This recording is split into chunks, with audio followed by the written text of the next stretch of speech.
It wasn't a T-Rex. It wasn't a raptor. And yet, it may have been the most terrifying predator to ever stalk the earth. Meet Spinosaurus aegyptiacus, a creature so bizarre, it shattered nearly every rule of dinosaur design. Long crocodile-like jaws, towering sail on its back, and paddle-like feet. This wasn't some land-based bruiser. This was a river monster. For over a century, paleontologists debated, what was Spinosaurus? Was it a swimmer, a wader, a scavenger, or something completely alien? And how did it evolve into the largest predatory dinosaur known to science? In this chapter, we dive into the muddy waters of prehistory to unravel a story as strange as it is spectacular. Stay with us, because Spinosaurus is about to rewrite everything we thought we knew about dinosaur evolution. Discovered in Egypt in 1912, the first Spinosaurus fossils were a paleontological jackpot, until they were destroyed in World War II. For decades, the creature remained a mystery. Then, in the 2000s, new discoveries from Morocco sparked a scientific resurrection. As more bones emerged, something became clear: Spinosaurus wasn't just big. It was different. Its skull resembled a modern-day gharial, built for snatching slippery prey. Its bones were dense, too heavy for efficient land travel but perfect for submersion. And that sail. It wasn't just decorative. Recent studies suggest it may have stabilized the animal in water or served as a thermal regulator. The puzzle pieces didn't just form a dinosaur, they built a chimera. A half-reptile, half-crocodile, river-dwelling predator like nothing else from the Mesozoic. In 2020, CT scans of new tail fossils revealed an unexpected truth: Spinosaurus had a broad, flexible, fin-like tail. It swam, not just occasionally, but as a way of life. This changes everything.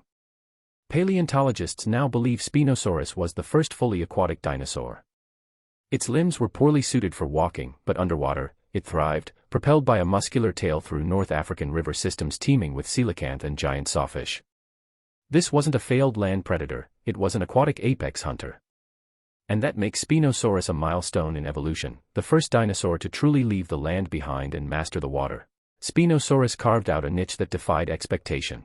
It didn't roar across plains like its theropod cousins, it slipped beneath the surface, silent and lethal. Its story reminds us that evolution doesn't follow a script. It improvises. Spinosaurus wasn't an anomaly, it was an answer to a question few had thought to ask: what happens when a land predator trades claws for currents? In the end, it wasn't the size or the sail that made it extraordinary. It was the swim. And that simple adaptation turned Spinosaurus into one of nature's most improbable triumphs. It's one of the most recognizable features in all of paleontology, and one of the most baffling. The towering sail of Spinosaurus aegyptiacus, rising like a ship's mast along its back, seems almost ornamental. But nature doesn't build for beauty, it builds for function. So what was the purpose of this bizarre display? For decades, scientists wrestled with theories: was it a heat regulator? A display for mating? A warning flag to rivals? Or was it something else entirely, something we still don't fully understand?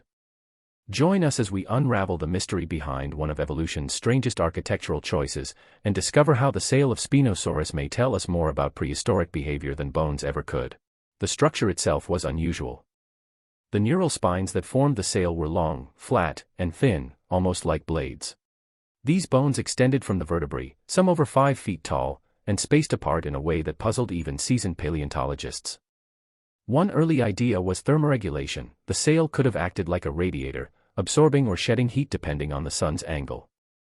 Others proposed a display function, like a peacock's feathers or a deer's antlers. But here's the twist: the sail was fragile.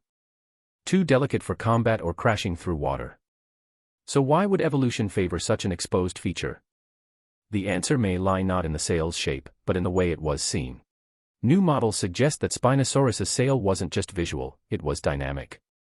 It may have rippled and flexed slightly as the animal moved, creating shimmering motion above the waterline.